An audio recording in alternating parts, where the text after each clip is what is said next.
Alright, I'm gonna show off P10 Clotho. It's gonna be like a guide showcase kind of thing just to see what she does at P10.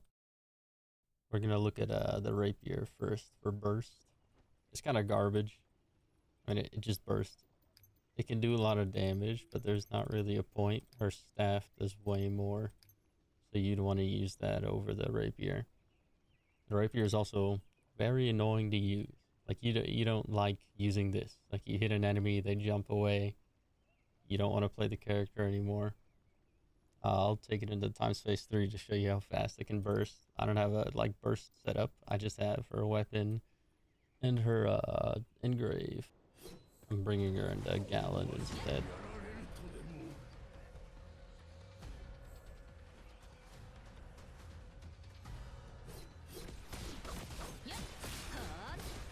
Five hits, reduced wind burst. It almost burst. Activating wind burst does a decent chunk of damage. If I had more stuff on for damage, it would have done more, but I'm not putting stuff on her. I'm just showing her burst off.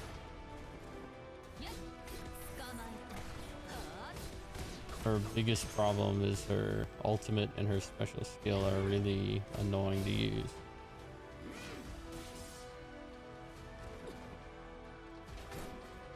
Like here, this is gonna happen a lot, where an enemy just comes past you and you miss.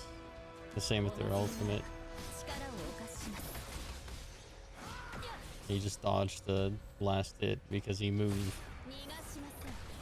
You can't really move during it, it locks you in place. If you look on here, I've like outlined was most of what she does. Her passive 5 hits decreases enemy wind burst res. Helps you burst more. Her special skill burst, it's hard to hit. Ultimate does a lot of damage, also hard to hit. Unless your enemy is standing still, like Gallon, for the first 20 seconds, you're not hitting him with all this. Her P5 is 25% wind burst efficiency after you use the special skill, so while you're doing it. And then her P7 is minus 40% crit defense after you use the normal skill, which is pretty good support, but Hauser can do more, so this is not that useful. Rapier Clotho is kind of whatever. Like, if you're P10ing this character, it's not for the Rapier. You don't want to do that. Next, we'll look at Clotho. You want 66k HP for her max buff from Runestone. 1.5% of the caster's max HP. Max 1000. To get the max, you need 66k HP. Just that simple. Just run a level 130 engrave. HP increase. I mean, the increase from that is pretty small. It's only 1000 attack and 3000 attack after you ult. So you don't really need 66k, but you want to get as close as you can. And then, of course, the equipment HP book. Alright, we're going to look at Manny's damage from the first swing of this. And then look at it with auto support. So 1.9k. Right now we'll look at Clotho support on Manny's original damage.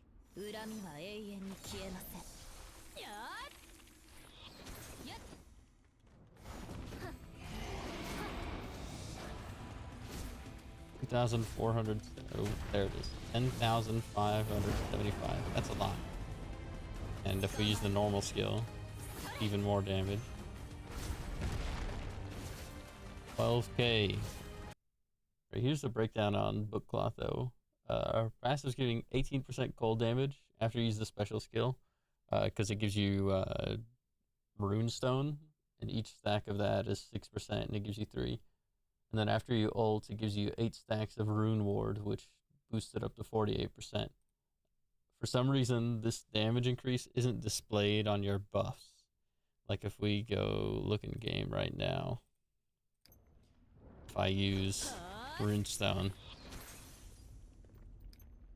I see my 3 Runestone, my cold attack from P10, and the cold damage increase. That's just part of Runestone. so her specific passive doesn't actually show up here. So I'm not sure if it's actually counting the damage or not. I could go calculate it, but I don't feel like doing that. Let's go back to the sheet. Her normal skill, it does a similar effect to Rune Strike, or not Rune Strike, First Strike after you use your ultimate, and it enhances the normal skill. It gives a 20% cold damage debuff. Like First Strike is a 50% every damage debuff. I'm gonna assume this adds on top of it. So if you use this with a First Strike book, it's 70%. Her special skill gives you a 40% cold damage buff at P10 and gives you Runestone. And if you ult, you just get full rune wards. So you can skip using the special if you're trying to get Runestone, but you still need to use it to get the 40% cold damage buff. Then her ult gives you max rune ward to max her passive and enhances her normal skill to get the cold damage debuff on enemies. Then I wrote down what Runestone and Rune Ward do. You can just read that. I've already talked about it. You need 66k HP to get the max attack, which is 1k and then 3k after you ult. Anytime you see Rune Ward, it basically means after you ult. P5, that's the enhanced normal skill damage buff. Pretty big. 15% defense shatter on P9. You don't know what that stat means that much. I'm gonna assume it ignore defense, so you ignore 15% of an enemy's defense. P10, 40% cold damage after you use a special skill. This is massive. This is like the main reason you P10 her. With Merlin coming out and the footage we see of her tag attacks doing a lot of damage, this is a big contributor to that, and it's gonna make her crazy. You could read this, whatever. So you can see the total buff she gets here. After you ult, 108% cold damage to everybody on your team. And 3k cold attack. And then when you use the enhanced normal skill, 20% more cold damage debuff on an enemy, which is, I'm pretty sure, in the same pool as First Strike. But this only works on cold characters. But Clotho is by far the best kit, probably. Like, this is going to age the best. Anytime there's a cold DPS that releases, you're running the book Clotho with them. Like, no discussion, probably. Like, this is a lot of buffs. All right, last we're looking at Staff Clotho. This is her DPS. She does damage. She does a lot of damage. Not as much as Melee. Can't do as much as Longsword Meliodas. He's just a different character. We're gonna run this crit chance ring. No, we're gonna run a attack percent ring. She basically has 100% crit chance. Like if we look here, I have 36%. My normal attacks have 50% more after she's fully built up. Which, to fully build her up, you press a button and press another button. So I have 86% crit chance, plus 8% from Daisy's outfit. So I'm almost at 100 without doing anything. It's pretty nice. Her outfit, it increases normal attack damage. She gets a lot of normal attack damage. Like she's getting, like from this I'm getting 50%. From my weapon I'm getting 25%, 66% more. I'm at 150% already. And then from her kit, she gives 145% more. So you're almost at 300% normal attack damage increase. Like investing in that stat is, I mean, it falls off the more you invest in. You'd like on the weapon roll, you'd probably prefer crit damage and wind damage and attack percent over normal attack damage roll. But I don't know, I'm not getting that roll. It's just not happening for me. And I can't really test, but I'm running full Corrupted Watcher. Of course, the ring is too good. And the step bonus is pretty good. It makes you do more damage than Mad Miner. You can't use the Dark Chaos earrings because you need a burst actor for that. And you can't burst with her. For this sector, you usually pre-buff a lot before you go in, but I'm not going to do that. I'm just going to show you how you use her normal skill. You want to use one of her normal skills early. This gives you a 25% wind increase. you need to use it 3 times for it to max. So you want to use one early and then use a second one. And then your third one will almost be back. So use your ult before you go into an activity like this. And then you use your last one. And enemies sitting in there take more, or have like higher crit chance against them and take more crit damage. I'm put my controller down. I'm not playing the game anymore. This character just does damage for free. Really easy to set up. I'll take her into Galland as well. We're gonna do the same thing where I use one of her skills early before I go in.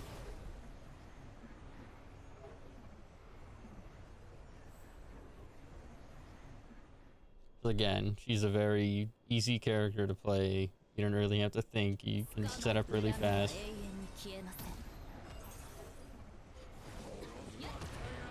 A character like Longsword Manny, you need a lot of pre-setup before you can actually do any damage. With this character, you just press one button and you're done.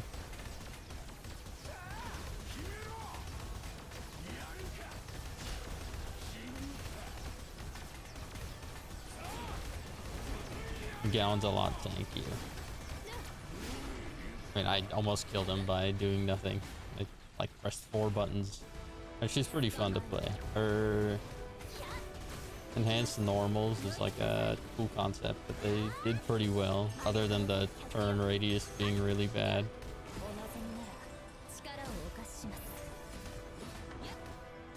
Like this is bad. Takes forever to turn out an enemy. But she's pretty fun to play, and she's really easy compared to some other characters. Right, last page. Her passive, it increases wind damage by 25%, 3 times. This is why I was using 3 skills before going in, so I could get to 75% wind damage. Her normal attack, like her normal attack, you don't use that. Her normal skill, it enables her passive up here, and enemies inside have 10% reduced crit defense, and you do 20% more crit rate against enemies in this zone as well. Her special skill gives 20 crit rate, 40 crit damage, and then P5 is 30 and 60, which is really good. Her ultimate, it's whatever. It enables her enhanced normals. Her tag is also whatever you're not tagging. Her enhanced normals, they build up damage on their own. You don't have to do anything special. You just keep hitting an enemy, and that's it. P5, more crit damage on your special. P6, 100% enhanced normal attack damage after 10 seconds have passed while your ultimate is active, and you can't get knocked over anymore. This is like her biggest one, because getting knocked over when she's super slow and can't turn towards enemies that fast is really important for like keeping damage up. P9, 45% more enhanced normal attack damage. It's whatever. You're already getting a shit ton. P10 helps keep her passive up because she spawns normal skills on enemies while she's doing enhanced normals. You can read the notes or whatever, and these are all the stats she gains from her passive. That's a lot of stats. Like Elaine is getting 33% crit rate and 60% crit damage. Clotho is getting all of this. Just a lot. She's probably the 3rd, 4th best DPS. Meliodas is obviously number 1, and King is pretty good. But you could say Escanor is good, but no, I'm lying. She's pretty good, and she feels fun to play. If you want a fun character that's really simple and you don't really have to read, then you should P10 her if you like are a whale. If you're not a whale, then don't P10 anybody. Don't do that. This guide is just for P10. Her staff, a lot of damage, fun to play. The book, there's a lot of support, a lot of ice support. Like when there's a good cold character, this character will be next to them. Like Daisy's next to everybody right now. And then her rapier is whatever. She's a wind burst. Tristan can do it about just as fast. Yeah, it's whatever. But yeah, if you want more of these going over every character, I'll try to get them out before the banners go away. I know this is really close, but I only got asked to do this recently. But I'm not gonna do breakdowns for anything below P10. I don't really care what a character does below P10. I'm pretty sure other people cover that already. This is just everything they do and where you could take them or whatever. I could show more gameplay for other characters as well. I didn't show that much this time, but yeah. Yep.